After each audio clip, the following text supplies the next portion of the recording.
Hi, how are you? Good. Is this our third one? Fourth. Fourth. Okay. Fourth episode of Rainy City Murders. Okay. Which covers most of the Northwest, Washington, really. Washington.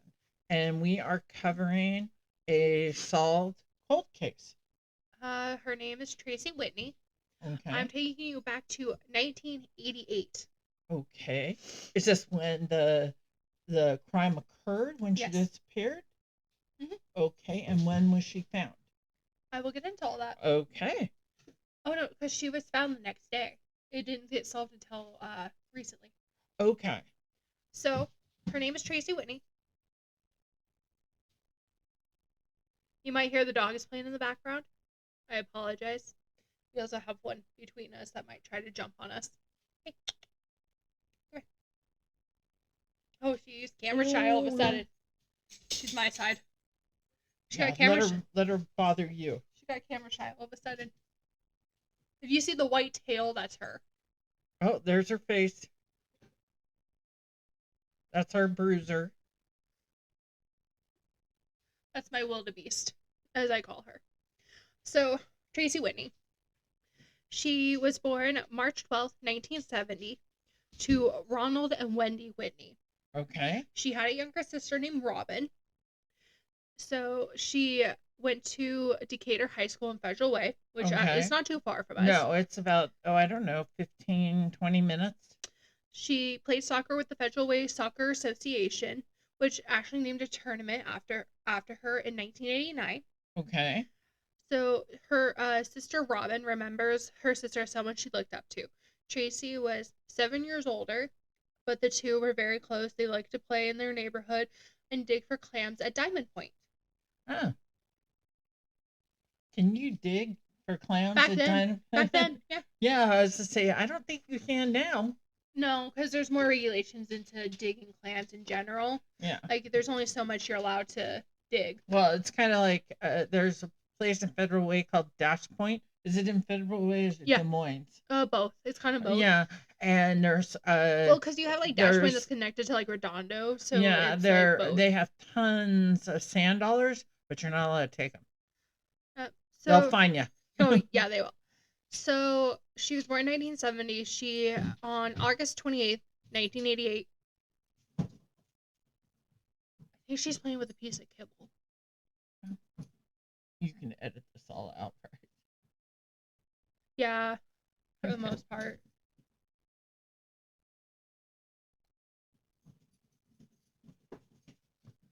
Well, it's not registering the microphone, so that's kind of good. I turned down the sensitivity a little bit. Okay. So on August 28th, 1988, Pierce County deputies, so that is the county next to us, responded to a call of a body found in the Puyallup River near Sumner. Fishermen had located the body of a woman who was nude where the Puyallup and White Rivers meet. That's according to the sheriff's department. Yes. And it's called the White River because it actually looks white. Especially in the summer. Yes, it actually looks white. And it's fast. Yes, it's a fast-moving river. Like up top and the undercurrent. It's a fast-moving river. So detectives were called to the scene following the body's discovery. And the reason I haven't said Tracy's name yet is because they actually did not know it was her. So I will tell you all about that. At this point, detectives had no idea the identity of the Jane Doe. An autopsy was performed, revealing that the woman's cause of death was asphyxia caused by strangulation and probable smothering. She also had several blunt force injuries and was believed to have been sexually assaulted. Her death was ruled a homicide. 2 months later, so that is October. Okay. Jane Doe was identified through dental records as 18-year-old Tracy Whitney. Okay. So, what did Tracy's parents? So she was reported missing. Okay. But her body was that severely disfigured that they could only identify her through dental records. Okay. So her parents did report her missing, and they just never connected it. Okay. We had that many people missing at that time that they didn't connect it? Well, think about it. It would happen in Puyallup. She would disappear in Federal Way. Yeah. That's not that far. But back, it kind of, I guess back then there wasn't agencies talking to each other like there is now. No, especially if they consider her a runaway because she is 18. Yes. Another time we're talking about people saying they're runaways. Mm-hmm. So, according to detectives, she was last seen at a Burger King in Federal Way. So Federal Way and Puyallup, as my mom has said, they're pretty close together. Yeah. They're pretty close. Reports stated that she had been arguing with her boyfriend prior to leaving. Less than 24 hours later, she was found dead in the river. Yes, but they didn't know that. Mm-hmm. Multiple people who knew Tracy were interviewed, including friends, family, boyfriend, and anyone else who had previously dated her. The investigation stalled for 2 months, for another 2 months, and then it went cold. Okay. So we're talking this case went cold at the end of 1988. Okay. And, but was there DNA on her? Well, she was sexually assaulted. Okay, so there's DNA on her. We'll get into this. Okay. Her case was just solved recently, in the last couple of years. Oh my God. So at the time, Pierce County deputy detectives tried to develop leads as they searched for whoever was responsible for her murder. We're about to be jumped. You're about to be jumped. Other side. Back.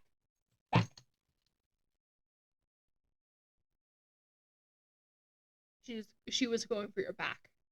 And then she kind of like messed up. Hi, Bruiser. Come here.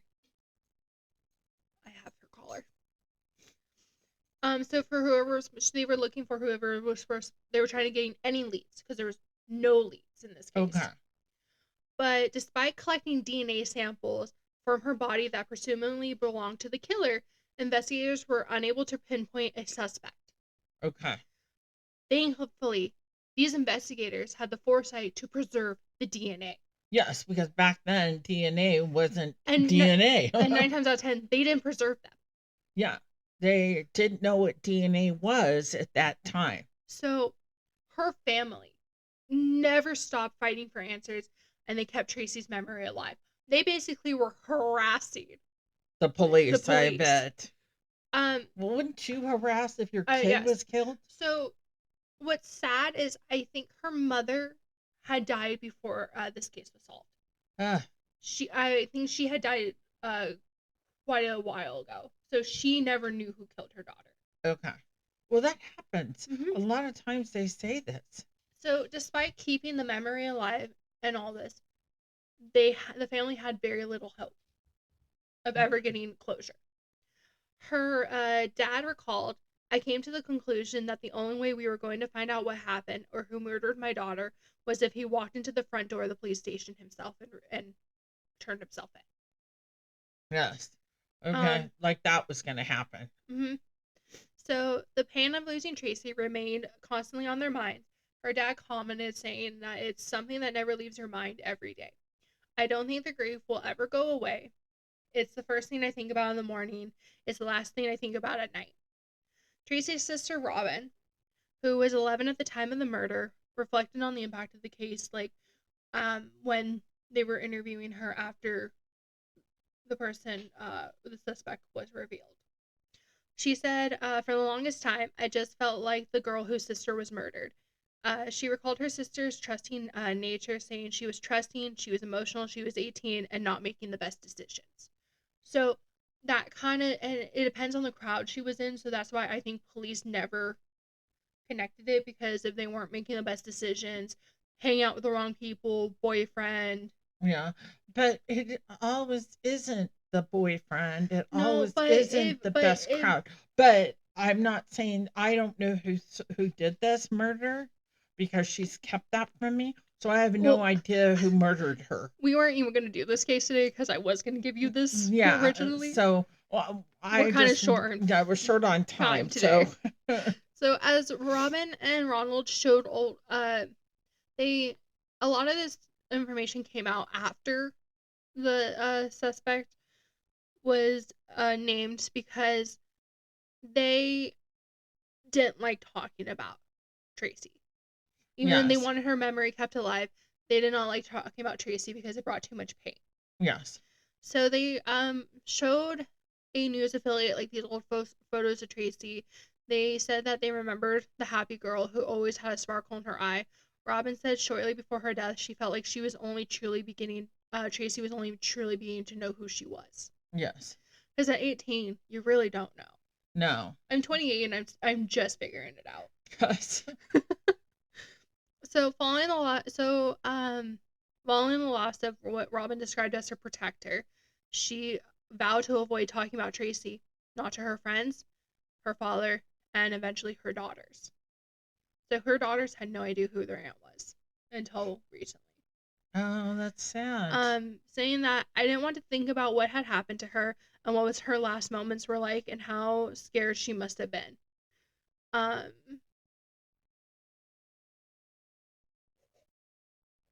also realized I drink more on this podcast because I need to switch to water on this podcast.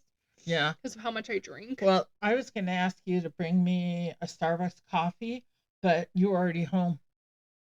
Oh, you know. I thought it was earlier than it was. Oh, you know, I would have. Yeah. I would have in a heartbeat for you. Saying that I'd also have to think about everything we missed out on as sisters and how unfair that was. She believed the case would likely never be solved, and thinking of all the what ifs only brought fresh waves of grief and frustration. But roughly 10 years ago, Robin's father, who had also avoided speaking of Tracy for decades, finally told her that police recovered a DNA sample from the crime scene in 1988. The news gave Robin hope more than she had had since the case went cold, and she slowly began sharing stories of her sister with her daughters. Oh. She also learned that her father had visited the sheriff's office several times since the murder, hoping to revive the investigation. Oh. Because they weren't even investigating. It's literally has anyone ever seen the show Cold Case where they have all the boxes and stuff and they pull them out once they start getting someone? That's literally what this was that it was the family fighting for them to reopen this case even though they had no hope. Yes.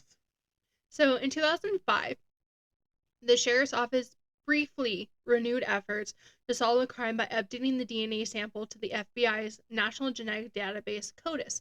So, kind of like what we were discussing with Amber Hagerman in Grim Geography, CODIS. Yes. So, CODIS is very hard, especially because it was only accepted in 2003 by all the states, and so this is 2005. Yes. They decided to resubmit Tracy's DNA swabs after new technology became available. The sheriff's office said that despite that, it yielded no results. So the assailant had no other crimes under their belt enough to be added to CODIS. Yes. That doesn't mean that he has not committed other crimes. So, and something else we talked about in Amber, genetic genealogy cracked the case in 2022. Did it really? Uh-huh. See, this is what I'm talking about. If you think you have people in your family that have committed crimes, don't give your mouth to DNA on those genetic sites. Or do if you don't like the person. Yeah. I fully support that. If you don't like the person, submit your DNA. Yes. How we catch killers and how a lot of cold cases are being solved now. Yes. So, like I said before, the Golden State Killer is one of them. So this is actually what made her dad. That's actually what made her dad go after the police officers some more. So, as I said, genetic genealogy cracked the case in 2022. Ronald Whitney noted how significant developments in other cases inspired hope for his daughters, citing when the Golden State Killer got busted. I said, "This is it. This is the break that we've been waiting for." Yes. So now, mind you, nobody knows what the Golden State Killer is. He terrorized California for years, raping, wasn't he killing. Like retired? Yeah, and people thought he was a grumpy old neighbor, and he was fit as a fiddle. When he was brought into court, he was in a wheelchair acting like a feeble old man. Sympathy. So he's in prison right now for the rest of his life. So she was murdered in 1980 and took until 2022 to crack the case. Yes. So brief overview of genetic genealogy. Because there are other cases on the podcast I do want to look at on both podcasts about genetic genealogy. So it is a combination of DNA analysis.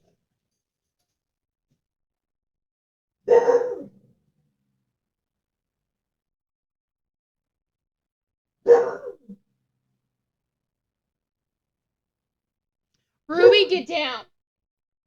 Ruby, get down! Get down! Pain in the ass.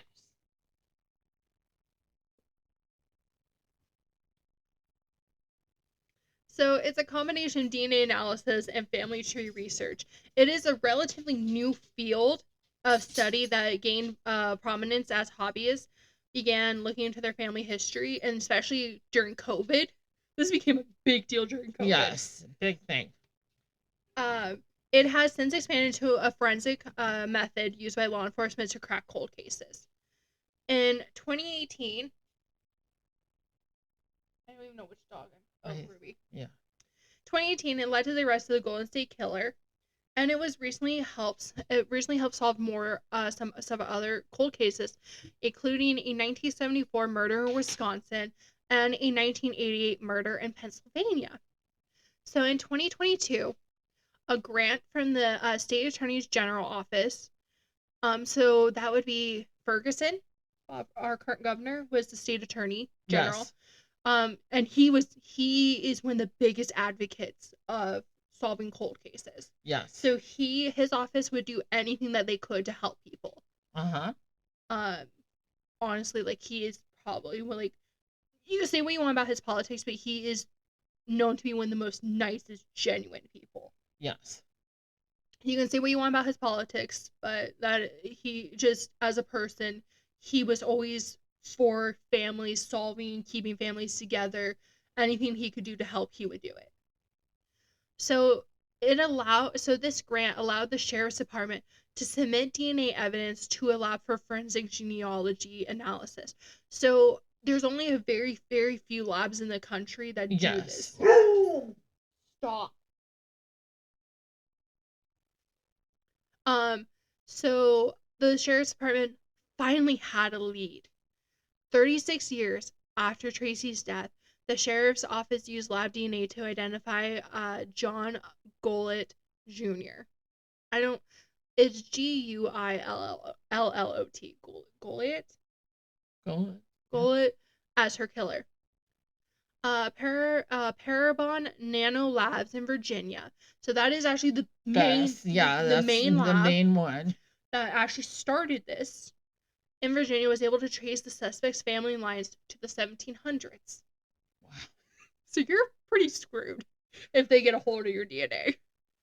So they finally had a name, but the ending was bittersweet for the family. Was that name ever in was that in her file anywhere? No.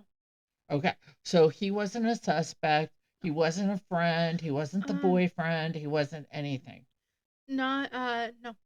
Okay. So 9 times out of 10, they say if someone is murdered, they know them. They know them. You look at the people in their life. Yeah. This is one of the very few cases where, she came across the wrong person at the wrong time. Okay. So, and I will get into that because this is actually kind of very interesting with him. Okay. So it was a bittersweet ending for the family. No arrest would be made or could be made because he died in January 2022. So right before they discovered he was dead. Tell me he suffered. 8 months before authorities got the results back and connected him to the murder. Did he die a painful death? I want to say it was cancer. So to confirm, I know, I'm a terrible person. I don't think you are. So to confirm he was the killer, detectives had to compare his DNA to the sample they had collected from the crime scene in 1988. That wasn't possible due to his remains being cremated. Okay, did he go to a family member? However, the genealogy lab findings led investigators to his biological son, John Gollett III. The son had also recently died, but the medical examiner's office had his DNA on file. After further genetic testing, detectives confirmed his father was a match for the suspect's genetic profile, according to the sheriff's office. Since he died before he was identified as the perpetrator, his profile could not be uploaded to CODIS to see if he was responsible for any other crimes. Though records show he was questioned in connection to the death of his girlfriend in 2010 and the death of his wife in 2020. He was never arrested or charged with either crime. He's a winner. He's an absolute winner. Oh my God. So he's suspected of killing his girlfriend and his wife. Yeah. So. And he killed this 18-year-old girl. Mm-hmm. Okay, so, you can't judge. He may have not killed his girlfriend. He may not have killed his wife. But he's suspected. That's enough for me.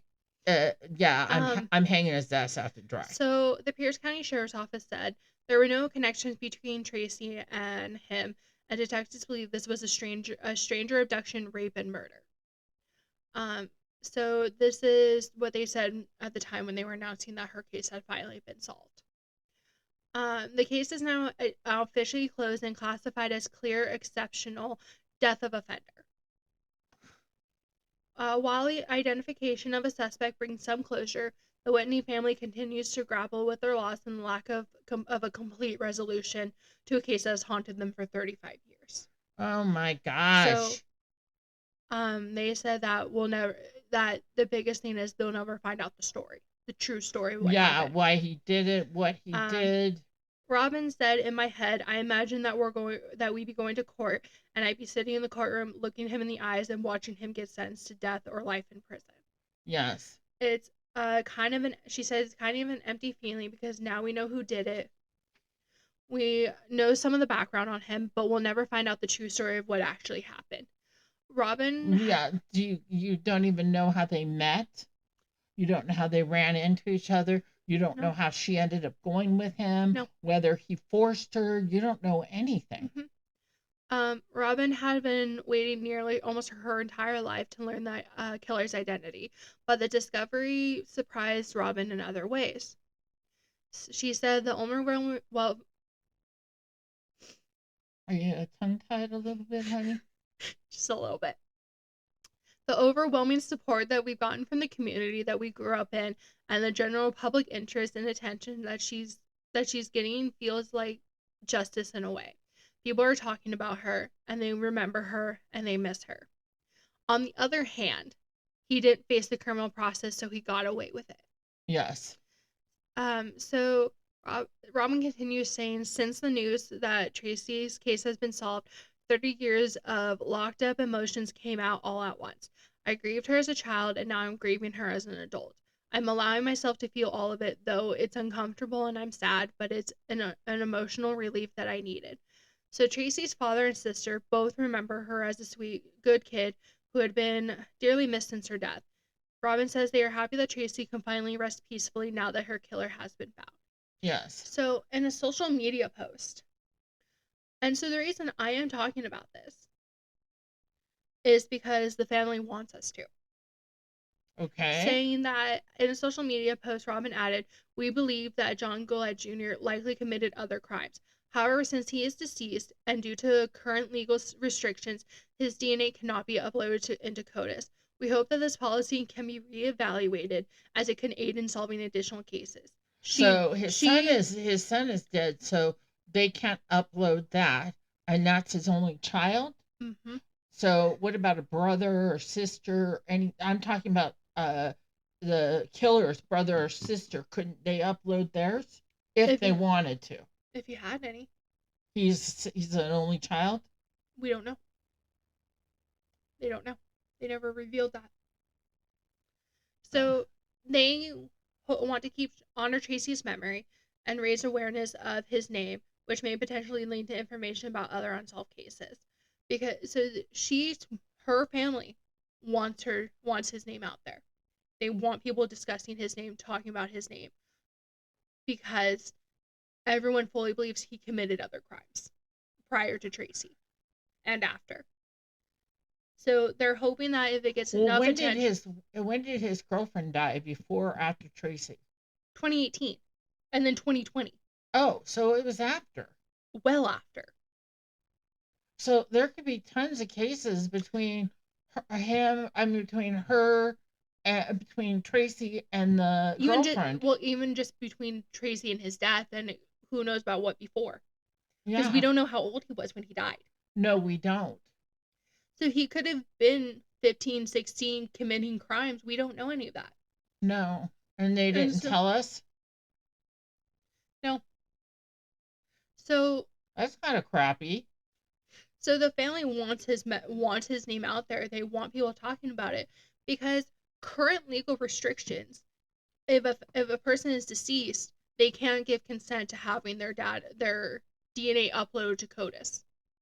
They can't? Yeah. Even though he is dead, he killed her. His family can't say do it. But Mom, what's to say that he has family still alive? Yeah. So that's what this comes down to. So it's a big deal, and so they're hoping by keeping his name out there, bringing attention to this, they can get those restrictions reevaluated to enter his DNA and his son's DNA into CODIS.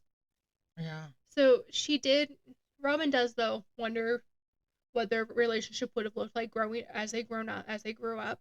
Yeah. What they missed out. She was 7 years older than her. Well, evolved as they grew up, and she saying that she was just young, and it was just really unfair what happened to her.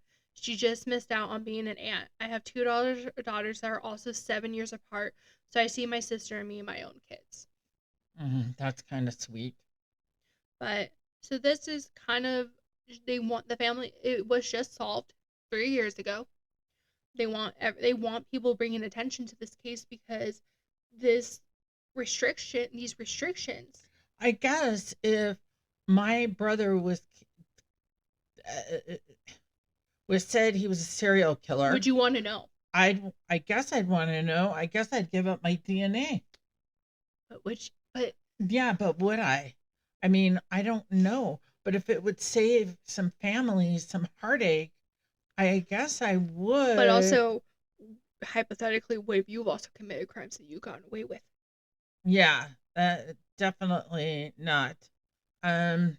So, it was shocking when I read this case because, it popped up. If you look, we have a cold case database here in Washington. Some states have it, some states don't. It's actually kind of interesting. We have a cold case database, where they talk about all the open cold cases, even ones that have been solved. And this was one of them that came up. That's weird. Yeah. Shouldn't have happened because I'm on Do Not Disturb. And this is one of them. That's 35 years later. 35 years. And at least her dad lived to see it. And her sister. I'm sad her mom did not get to see it, but I think both of her and Tracy can rest peacefully now. Yes. Knowing that it's a great story to be solved. It just shows that anything can be solved. And it also shows what genetic genealogy can do. Yeah. It's actually kind of scary to think about, too. It is. It's definitely kind of scary. Okay, what are we doing next week? Ooh, could we do the 4 officers that were killed in Washington at the coffee shop? I think I had something, though, I thought we were doing. Okay. Then we can do that. There might be a week here coming up where we might not upload, just fair warning, because I will be out of town, and I don't know if I'll have good reception at a hotel. Yeah. So, but we'll try to keep on top of it, and we'll be doing some extra shows so those can be posted on dates that were not available. So we do apologize for a shorter one, but yeah, we were kind of short on time. Yeah. We do have a longer one that I want to film. Okay. Well, good day. Bye, babe. Goodbye. Okay.